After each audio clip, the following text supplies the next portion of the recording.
여러분 군대에서요. 회식에서든 체육대회에서든 신체적 장난이 갑자기 성범죄 사건으로 바뀔 수가 있습니다. 혹자는 이렇게 말하기도 합니다. 그 정도는 충분한 표시인데요. 장난이었는데 큰일은 아니죠? 라고요. 이 말 군대에서는 진짜 유용합니다. 왜냐하면 군대에서는 일반 형법이 아니라 군형법이 적용될 수가 있거든요. 오늘 영상 끝까지 보시면 군대 성범죄가 왜 더 엄격하게 처리되는지, 같은 강제추행이라도 군대에서는 왜 벌금으로 끝날 길이 막힐 수 있는지, 실제 사건에서 제가 어떻게 기소유예로 마무리했는지, 그리고 많은 분들이 놓치는 징계 절차까지 막는 방법까지 알려드리겠습니다.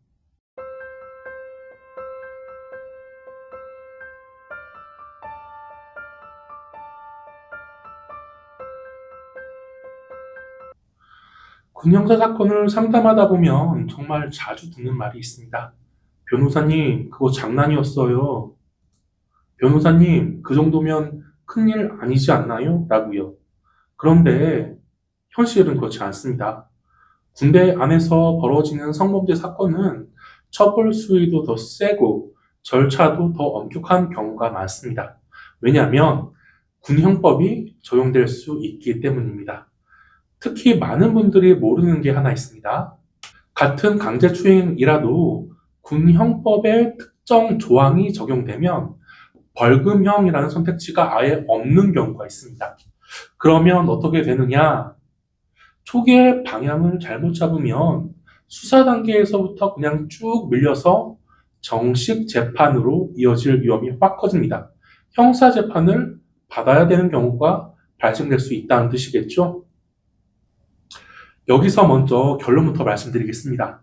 군 형사 사건은 초반에 쟁점을 정확히 잡는 게 핵심입니다. 많은 분들이 사건이 생기면 바로 무조건 부인하면 되겠지 라고 생각합니다. 근데 어떤 사건은 전면적으로 부인하는 것이 오히려 더 위험해질 수 있습니다. 그럼 어떻게 해야 하냐? 순서대로 말씀드리겠습니다. 일단은 사건의 성격을 확인해야 됩니다. 두 번째로는 피해자 의사를 확인해야 됩니다.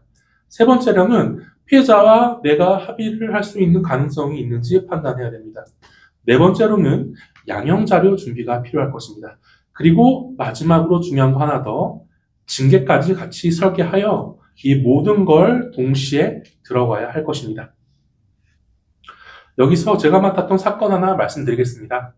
당사자 A는 강원도 철원에서 전차부대 소대장으로 근무하던 초급 장교였습니다. 회식 자리에서 A가 병사에게 뒤에서 포옹을 하고 장난처럼 귓볼을 잡아당겼나 봐요. A는 이렇게 생각했다고 하네요. 친근함의 표시였다라고요. 그리고 분위기가 좋게 하려고 한 거다라고 저에게 말을 하기도 했습니다. 하지만 그 병사는 불쾌하게 느꼈습니다. 성적 수치심을 느꼈다는 것이죠. 그리고 결국 국방 헬프콜 1303으로 신고가 접수됐고, 사건은 군인 강제추행으로 진행될 가능성이 아주 높아졌습니다. 여기서 많은 분들이 그게 그렇게까지 커질 일인가? 라고 생각할 수 있는데요. 네, 군대 안에서는 커질 수 있습니다. 군대는 조직이고 위계가 있고 보호 절차가 빠르기 때문입니다. 이 사건은 현실적으로 포옹이랑 귓볼 잡는 것 자체가 추행이 아니다, 이렇게 정면 부인하기가 쉽지 않았습니다. 그래서 저는 방향을 이렇게 한번 잡아봤습니다. 첫째, 피해자의 의사를 확인해 볼 것. 여기서 의사 확인은 이 피해 정도에 대해서, 피해 내용에 대해서 피해자가 어떻게 인식하고 있는지겠죠. 두 번째는 신속한 합의 시도입니다. 피해자가 명확하게 자기가 성적 피해를 입었다라고 의사를 표현하게 되면 거기서 전면적으로 부인하기보다는 신속한 합의를 시도하는 게 유리할 수가 있겠죠. 세 번째는 양형자료 정리입니다. 초급 장교 A가 평소에 군 복무하면서 받은 포상이라든지 표창이라든지 그런 것들을 정리하면 도움이 될 수가 있겠죠. 즉, 무조건 싸우는 전략이 아니라 현실적인 출구를 만드는 전략으로 저는 목표를 정하였던 것입니다. 그런데 군대 사건은 여기서 더 어려워집니다. 사건이 접수가 되면 되게 가해자와 피해자의 분리 조치가 이루어지기 때문입니다. 가해자와 피해자를 다른 용대 내지는 다른 부대로 보낸다는 뜻입니다. 그럼 당사자가 직접 연락하여서 미안하다, 죄송하다, 합의하고 싶다 이런 말들을 하는 게 사실상 불가능해지는 경우가 많습니다. 여기서 시간이 끌리면 어떤 문제가 생길까요? 피해자 입장에서는 불안이 커지기 때문에 형사적 합의 진행이 어려워질 것입니다. 그리고 뭐 피의자 신문이라든지 군경찰대 내지는 민간경찰에서 조사가 진행되기 때문에 유리한 진술을 빼먹고 하는 경우가 발생될 수가 있겠죠. 즉, 사건은 점점 공식적인 형사 절차 루트로 부어지게 됩니다. 그리고 그 다음엔 이제 와서 합의를 하려 해도 상황이 더 딱딱해져서 어려워지는 것입니다. 이와 같은 경우 저는 절차에 맞는 경로를 이용해서 피해자의 연락처를 확보한 뒤에 정중하게 피해자 의사를 확인하면서 합의를 진행하였습니다. 그리고 동시에 A에게 유리한 자료를 체계적으로 준비했습니다. 양형 자료라고 하죠. 예를 들면 이런 것들입니다. 사관학교 재학 시절 받은 표창, 근무평가 자료, 탄원서, 재발 방지를 위한 구체적인 노력 자료. 이걸 감정적으로 준비하는 게 아니라 정리된 문서로 깔끔하게 제출하는 게 중요합니다. 그 결과 이 사건은 형사 절차가 기소유예로 종결될 수 있었습니다. 이제 많은 분들이 이렇게 생각합니다. 기소유예면 끝난 거 아닌가요?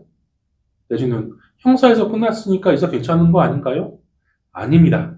군사건은 형사 절차가 종료가 되어도 대개 징계 절차가 별도로 진행됩니다. 그리고 징계는 군 생활 전체에 영향을 줄 수 있기 때문에 장기를 원하시는 분들은 진급이라든지 보직이라든지 인사, 평판에 나쁜 영향을 미칩니다. 이게 생각보다 크게 따라옵니다.